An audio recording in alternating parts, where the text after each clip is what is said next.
So this is what the migrant camp looks like after the failed attempt to cross and to breach the Polish border. You can see lots of people who have been absolutely soaked in tear gas. They are trying to make the fires going. They're trying to, well, to dry their clothes, to dry their raincoats, which provided, well, very little protection from the tear gas. Just to give you an idea as to how heavily they were hosed, look at this. It didn't rain. It didn't rain today. It didn't rain yesterday.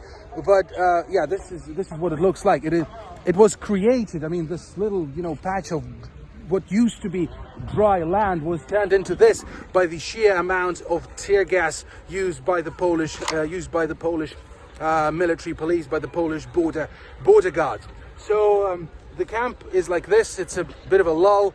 It is quiet, very quiet compared to how it used to be. And over there you can see some people who are bringing more firewood, who are bringing more logs, basically more fuel for their fires, which they're using to dry themselves up and to warm up. But also we can see people, some, not all of them, not the majority, just some, very reluctantly but desperately, if I may say so, gathering their belongings and heading that way. And what's down that way? It's the migrant camp, the first migrant camp in the forest. Some have chosen to return, are choosing now to return there. Like, for example, look, the people over here, there's not many of them, but they, especially families with children, they know that they can't sleep on bare concrete. They can't sleep with no protection from the elements. At least there they have some huts. They have some, makeshift huts, which they can. It's warmer there than just here in an open field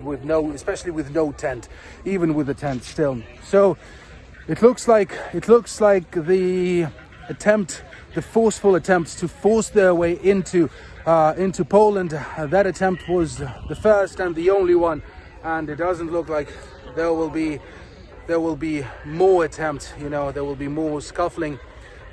So we'll stay here. We'll be monitoring the situation.